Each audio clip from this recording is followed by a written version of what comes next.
bowing down to the significant pressure mounted by indigenous Newar community and supporters of Kuti lands.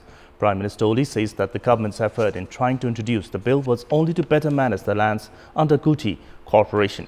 Good morning, I'm Amit Bakaril, and let's begin with the top stories this hour. The government withdraws controversial Kuti Bill following widespread protest. Premier Oli says he respects the ministry's decision to withdraw the Kuti Bill. A study reveals ministries toying with government policies by formulating regulations favouring certain interest groups against the sentiments of the Constitution. The import of two-wheelers from neighbouring nations tripled in the last 10 years. 250,000 new motorcycles registered in the first 6 months of the ongoing fiscal year. And England defeat Afghanistan by 150 runs last night under the ICC World Cup. The hosts move up to the top of the points table.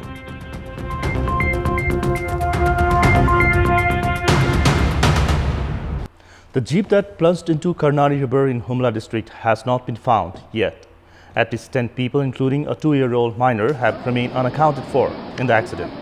A team of Nepal Army and a chopper has been deployed on the incident site for rescue operation. Meanwhile, 8 of the passengers and the driver have been identified. The jeep was carrying Sidhu Hamal Sahi, Chandra Hamal, Basanti Sahi, Nanda Devi Singh, Nain Singh Bhandari, Kora Kami, and a 2-year-old child, and Gokul Sonar. The identity of the other passengers are still unclear. The driver has been identified as Mani Sahi.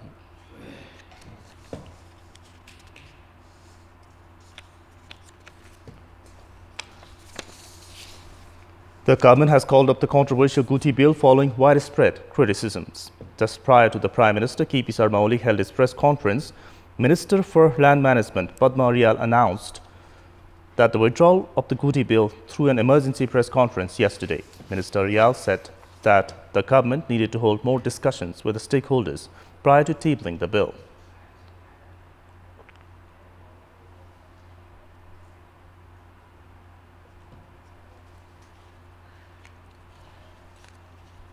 There were protests held across the nation by Kuti trustees against the provision that allowed for the transfer of Kuti land in the name of private individuals. Prime Minister KP Sharma Oli held a press conference at the Prime Minister's office in Singapore after he was prevented from addressing the parliamentary session yesterday. PM Oli began by referring to the obstruction posed by the main opposition, which didn't allow him to address the House. Oli emphasized that such obstruction did not augur well for the future of democracy and federalism in the country. Oli also briefed about his recent 9-day tour of England and how the impact could be seen in upcoming years. Speaking on the Kuti Bill that was withdrawn just minutes before Oli held his press conference, the Premier said that the government's effort in trying to introduce the bill was only to better manage the lands under the Kuti Corporation. He added that since the bill had been withdrawn by the Ministry of Land Management, he respected the ministry's decision.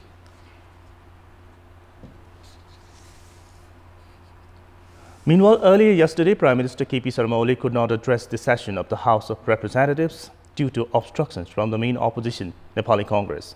The session was postponed till today amid continuous protests from the main opposition, Nepali Congress. The Premier was scheduled to speak on issues of public interest at the Parliament. However, with the commencement of the session, as soon as Speaker Krishna Bahadur Maharaj summoned the Premier to the rostrum, the main opposition Nepali Congress obstructed the House proceedings. Speaker Maharaj had repeatedly urged the opposition to halt their protest and that they would be provided time to speak after the Prime Minister's address. However, in the face of continued obstruction, the Speaker adjourned the session until today. Nepali Congress President Syed Bahadur Deuba later stated that they were compelled to obstruct the session as Speaker Maharaj did not provide them the time to speak ahead of the Premier's address. Meanwhile, lawmakers of ruling Nepal Communist Party alleged that the opposition of breaching the parliamentary regulation by staging the protest. Premier Oli was scheduled to give an overview of his 9-day official visit to Europe and his achievements. Premier Oli returned on Sunday after holding a series of diplomatic parleys with several heads of states, including the outgoing British Prime Minister Theresa May. The Prime Minister had held discussions with lawyers from the centre and local representatives regarding the controversial Kuti Bill and the escalating protest against it. Welcome back after the break. It has come to the light that dozens of research reports prepared for improving public transport in the country have been blatantly ignored.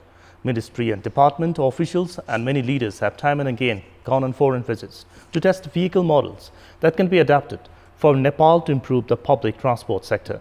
However, the quality of public transportation have not changed, compelling majority of the public to opt for two-wheelers. The scenario means that the import of two-wheelers from neighboring nations has tripled in the last 10 years. Based on the data shared by the Department of Transport Management, more than 68,000 motorbikes were registered 10 years ago.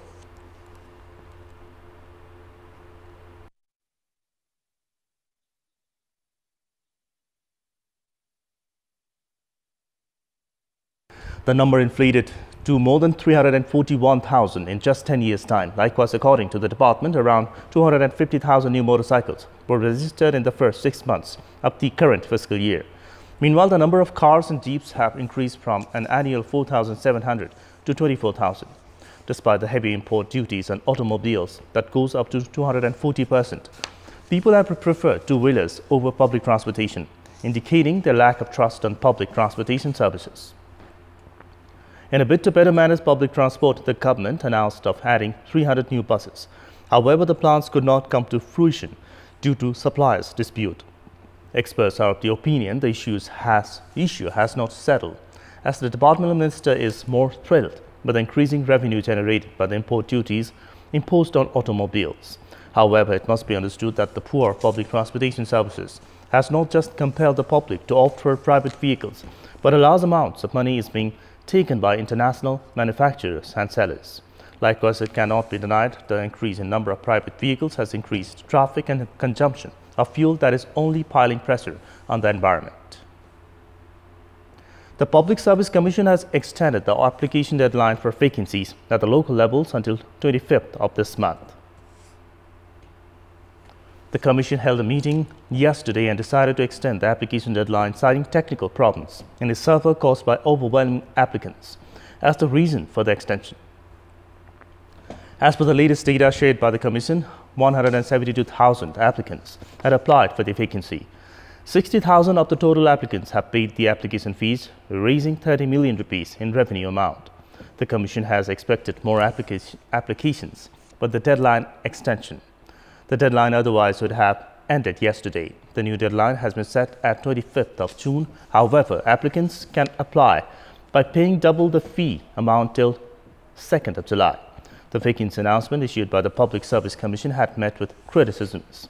The Parliament's State Affairs and Good Governance Committee had directed the Commission to scrap the advertisement, citing it did not abide by the constitutional provision of inclusivity. 4 writs have been filed at the Supreme Court in favor and against the Commission's decision to proceed with the recruitment. As the ongoing fiscal year is about to end, all 3 levels of government have expedited development works in their last-ditch effort to make use of the allocated budgets. And in this context, we had asked the stakeholders in Budwa what should be done to stop the practice of misusing the budget in the last hour. Let's take a look at what they had to say. Public voice. आर्थिक वर्ष सकिने बेलामा होइन कि जेठ भित्रै सबै budget सकिने योजना केन्द्रबाटै बनाउनु पर्छ र त्यो कार्यान्वयन गर्नुपर्छ। निरन्तर अनुगमनको कुराहरू गर्ने र यो सम्झौता गर्ने कुराहरूमा पनि कार्यक्रम पनि अलि धेरै महिना अगाडि गर्नुपर्ने आवश्यकता हुन्छ। स्थानीय सरकार, प्रदेश सरकार र केन्द्रीय सरकारहरूले यसलाई वैशाख लागिसकेपछि कुनै पनि कार्यक्रम गर्न नपाउने खालको बाध्यात्मक कानुन ल्याउन पर्ने व्यवस्था भयो। विकास निर्माणका कामहरू गरिएको हुन्छ, त्यसको अनुगमन र नियमन गर्नलाई स्थानीय तहलाई पनि हामीले खबरदारी गर्नुपर्ने हुन्छ। यो टाइममा यो गर्दा ठीक होला भन्दाखेरि स्टार्टिङबाट त्यो कामहरू हुँदै आयो भने त्यो चाहिँ गुणस्तरीय हुन्छ। अनुगमन गर्ने मेकानिजम र त्यसको इम्प्लिमेन्टेसनको पाटो चाहिँ स्ट्रङ बनाउने एउटा मेकानिजम चाहिँ लिएर आउनुपर्छ र हामी जनता पनि अवेर हुनुपर्छ। बर्खाको मुखमा भन्दा तपाईको यो आर्थिक वर्षको सुरुवातदेखि नै प्लानिङ गरेर काम सुरु गरियो भने यो राम्रो होला। वैशाख महिना भित्रसम्म चाहिँ यो विकास निर्माणका कामहरू गर्ने, बर्खा मासमा चाहिँ यो काम नगर्दा ठीक हुन्छ।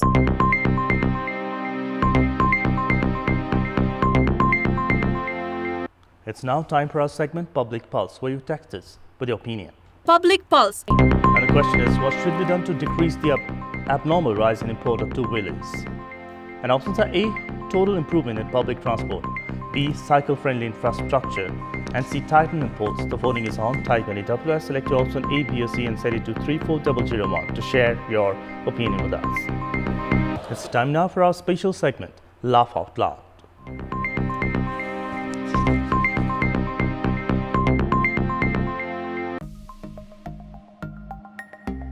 Donald Trump made a mistake when referring to Prince Charles on Twitter. He made a rather awkward error on Twitter when referencing his recent state visit to the UK. The 72-year-old tweeted about meeting with the Queen and Prince Charles during his visit, but made a bit of a blunder when it came to one of the royal titles. Instead of calling Charles the Prince of Wales, he accidentally said that he was the Prince of Wales. And while the error has since been deleted and corrected, thousands spotted the mistake in the 20 minutes it was online. Everyone from YouTubers to authors have been making jokes at the president's expense. But one of the funniest responses came from Wales Online, who immediately changed their Twitter name to Wales Online and added a whale emoji.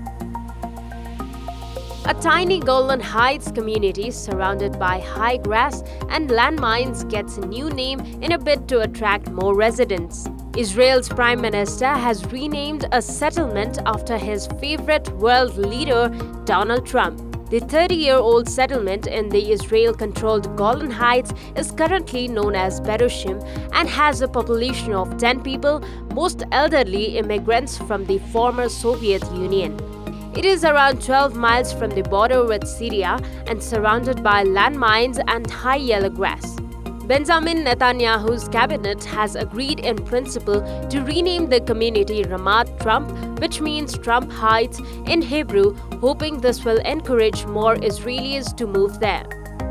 The move is also to thank the US president for his recognition of Israeli sovereignty over the territory in March. In a ceremony on Sunday, Netanyahu said Trump was a great friend of Israel and that the Golden Heights is an inseparable part of the country and homeland. A huge sign was unveiled with the settlement's new name in gold with US and Israeli flags. Trump tweeted afterwards that the renaming was a great honor and residents of the settlement were also pleased. This is Bipashna Tabang for Kantipur News Desk.